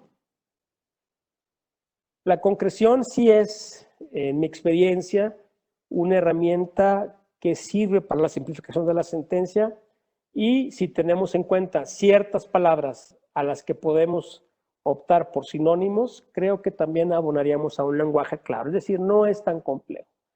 En mi experiencia como juzgador, cuando noto que un proyecto, una sentencia viene muy larga, viene muy extensa y muchas de las veces eso complica incluso la propia comprensión del problema, hago el ejercicio que ustedes están viendo de tratar de suprimir palabras, de reordenar ideas y por supuesto que eso sin duda me lleva a la simplificación de la sentencia, a la concreción de las ideas y a la reducción de la extensión del documento.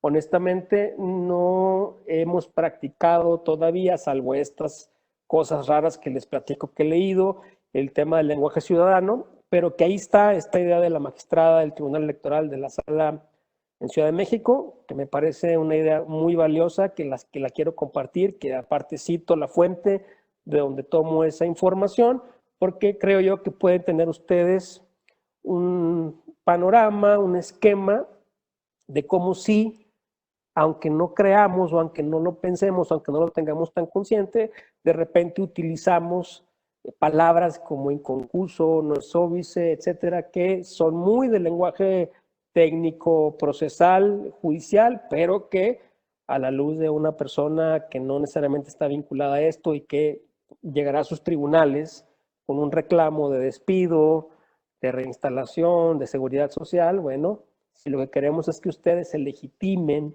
como grandes juzgadores, que estoy seguro que lo serán, y como estos jueces de instancia fuertes que están proyectándose con bastante ambición, pero con bastante, digamos, racionalidad y necesidad, creo que sería importante tomar en cuenta estas ideas para tener la propia, por supuesto. Hablaban hace rato de latinismos. Es una presunción juris tantum. Ahí tienen algunos secretarios que es juris tantum. Jure de jure. ¿Y qué es jure de jure? Y ahí vamos a veces, bueno, ya sabemos que hoy tenemos todos un gran amigo que se llama Google, que nos saca de muchos apuros, ya ni siquiera vamos al diccionario jurídico, pero bueno, ¿por qué no ponemos? Es una presunción que admite prueba en contrario. Simple, ahí está. Olvidémonos de esto que, repito, adquirimos y que, sí, yo estudié también raíces latinas y tenía un maestro en la Universidad de Procesal que sabía todo el latín y era sorprendente. grato. Hoy en día hay una pugna en la academia sobre si el derecho romano importa o no. Por ahí hay una gran escuela de derecho que tiene una cátedra muy sólida con derecho romano. Hay voces que defienden si eso se debe enseñar en las escuelas o no. Bueno, ya tendrán ustedes su opinión. Yo no vengo a decirles qué es lo que tienen que hacer. Vengo a exponerles las realidades que en mi opinión y además en mi experiencia como juzgador son muy valiosas. Y que por supuesto, si ustedes me preguntan a mí, oiga, usted sí, me tengo que enfrentar y nos enfrentamos. Pues mis sentencias normalmente son cortas, pero han sido con base en tratar de ir reduciendo expresiones que no necesariamente abonan a la idea, lo que llamábamos hace rato la pertinencia, pero que estos modelos sin duda, ya verán el día de mañana, en las conclusiones les tengo algunas estadísticas que les van a llamar la atención, porque más allá de lo que esto puede implicar como legitimación de los juzgadores, como la consecuencia de un juez tan dinámico y tan fuerte como lo es el nuevo juez proyectado en el sistema de justicia laboral, más allá de eso va a legitimar muchísimo, en mi opinión, la actuación de un nuevo operador de estas características. A ver, platicando yo con el maestro José Antonio Morales, mañana espero también compartirles algunos laudos. Ahí tienen ventaja, y hay que decirlo. A ver, siempre lo he dicho en todos los foros en los que he participado, no tengo por qué crucificar a ningún miembro de un tribunal laboral tradicional. Es gente que con esa estructura hizo lo que estaba en posibilidades de hacer. Yo no me meto en más dilemas. Pero me enfrenté con tribunales, con operadores jurídicos de tribunales laborales que una pregunta muy básica, ¿por qué no usan un punto y aparte en un laudo? O sea, no en un párrafo, en un laudo. ¿Por qué no usan un punto y aparte? Porque no tenemos hojas. Entonces, contra eso es difícil decir, carajo, deberían de recordar las normas básicas de redacción. Eso es una realidad. Entonces, ahí hay una ventaja grande para el nuevo juez. Lo que estaba antes estaba complicado por motivos estructurales y ahora esta oportunidad valiosísima de entrar a un nuevo paradigma con herramientas muy valiosas puede verdaderamente darle a esa cara que todos como personas esperamos de un nuevo sistema de justicia de trabajo. La litis consistía en, el problema jurídico a resolver consiste. Muchas de las veces también, otra de las recomendaciones que yo les hago a mis secretarios es evitar hablar en pasado. Aquí se habla en pasado en este ejemplo. El pasado nos lleva normalmente a gerundios. Hablar en presente o esta voz activa es muchísimo más, es una herramienta, es un truco que utilizamos en redacción para expresarnos bien, más claro y más conciso. Lo anterior obedeció a un lapsus calamae del promovente. Sí pasa eso. Lo anterior obedeció a un error de escritura del promovente. Esta me encanta porque la sigo viendo. Incluso la Corte Interamericana tiene esta expresión ex officio. El legislador no está facultado para expedir esas normas ex ante, sino ex post. El legislador no está facultado para expedir esas normas antes, sino después. Sencillo. Esta disposición interpretada contrario sensu, esta disposición es interpretada en sentido contrario. El ACUO, el ACUEM, recuerdo cuando también en mi etapa de secretario, ahí me tienen quién es el ACUO, quién es el ACUEM, qué significa el, qué, ante quién, etcétera, etcétera. Bueno, algunas sentencias por ahí las siguen utilizando, nosotros ya no lo utilizamos en el tribunal, pero pues sabemos que nos referimos a un juez de primer grado o a un juez de alzada. Eso es básicamente algo que también ya se ha ido. Los latinismos sí han ido cediendo, pero siguen existiendo en algunos operadores que consideran que, digamos, no sé, aporta cosmética a una sentencia, ¿no? El derecho de asociación lato sensu está previsto en, el derecho de asociación en sentido amplio está previsto. Bien, ojo con esto. En la Sala Monterrey ya nos tiene un modelo de sentencia. Ellos utilizan al inicio un resumen de la resolución. Como entrada, como preámbulo, dicen qué caso es y cómo se resuelve. Es decir, en la primera impresión que tenga la persona sobre la sentencia, va a saber perfectamente qué es lo que se está decidiendo en ese documento. Sugieren, es una sugerencia como todo, la elaboración de un glosario, y esto tiene que ver con la posibilidad de poner abreviaturas desde un inicio, cuando ponga CPEUM, la Constitución Política de los Estados Mexicanos, esto puede estar o no puede estar.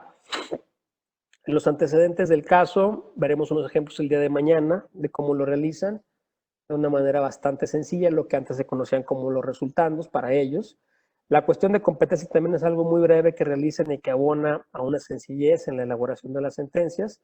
Y lo que más nos importa, ¿no? Todo esto pareciera que es fácil, pero ¿cómo le hacemos con el fondo y cómo lo hacemos con los puntos resolutivos? Bueno, mañana tendremos algunos ejemplos sobre esto, pero esta estructura es la que sugiere ya como modelo de sentencia la Sala Monterrey. Esto es lo que debe contener una sentencia para ellos llamados ciudadana. El último de los elementos de la importancia de estas sentencias tiene que ver con lo que se llaman argumentos sólidos.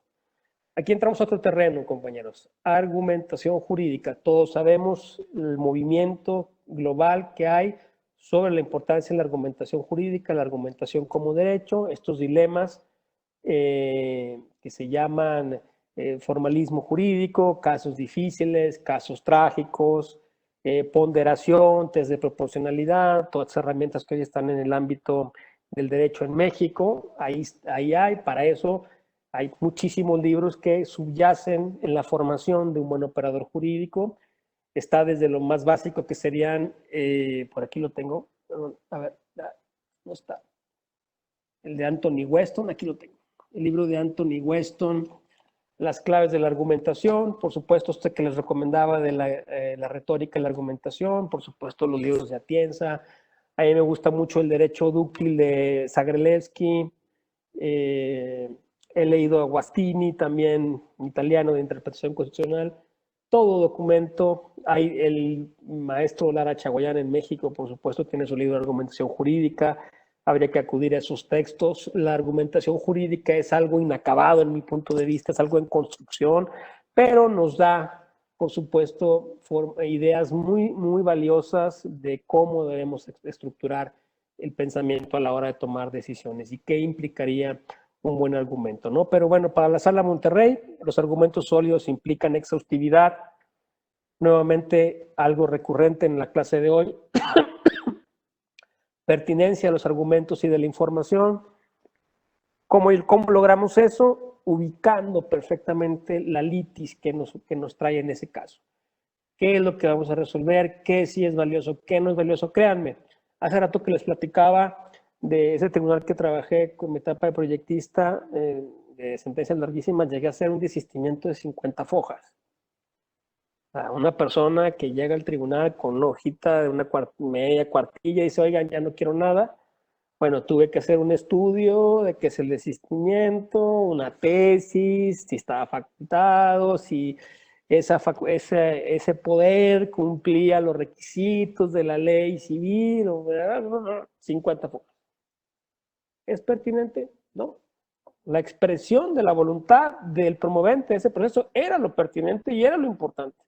Sí, por supuesto podemos revisar facultades, ahí está facultad y se acabó. No quiere más este proceso, 4, 3, 5 hojas, no sé cuántas se les ocurran, podemos sacar sentencia. No, yo tuve que hacer un mega proyecto porque era la exigencia de ese tiempo, ¿no? Bueno, como anécdota, ustedes tendrán su opinión. Yo únicamente comparto lo que he vivido y a veces, digamos, mis asegúnes o mis objeciones a ese tipo de sentencias. Y esto está completamente vinculado con la identificación del problema y la consistencia en las razones del fallo.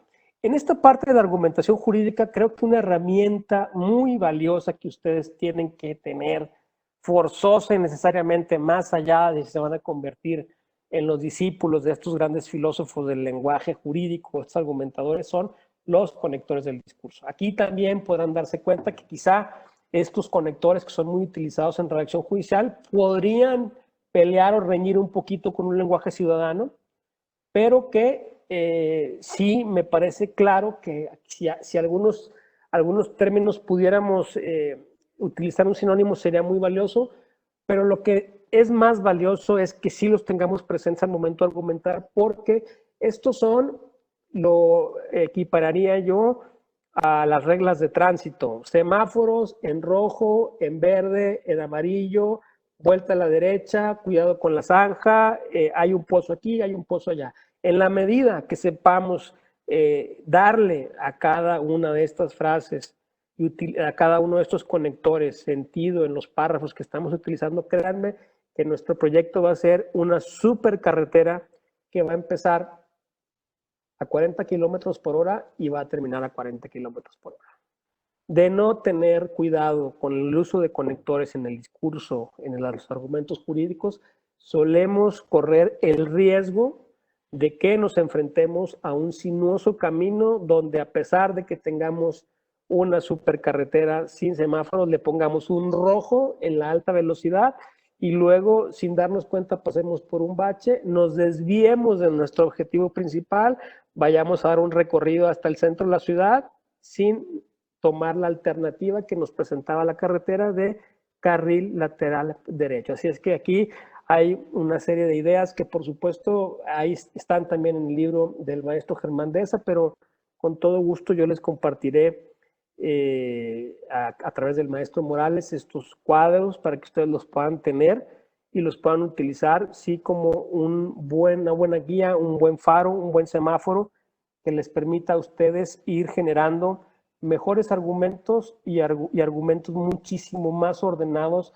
al momento de emitir un proyecto. Por ejemplo, aquí dice un conector de ejemplificar. Por ejemplo, concretamente, en concreto, en particular, pongamos por caso.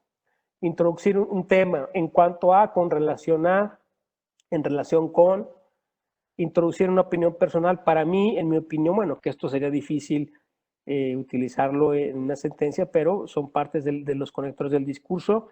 Un contraste, por ejemplo, pero por el contrario, sin embargo, no obstante, en cambio, al contrario, uno muy utilizado es el párrafo de continuidad, que es añadir ideas, además, asimismo, también, igualmente, al mismo tiempo, por otro lado, por otra parte, etcétera.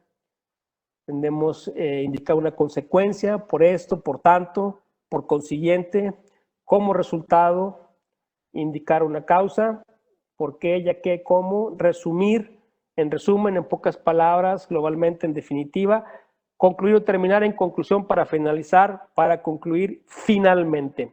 Y finalmente, esta es la parte de la clase del día de hoy que les tenía preparados para ustedes.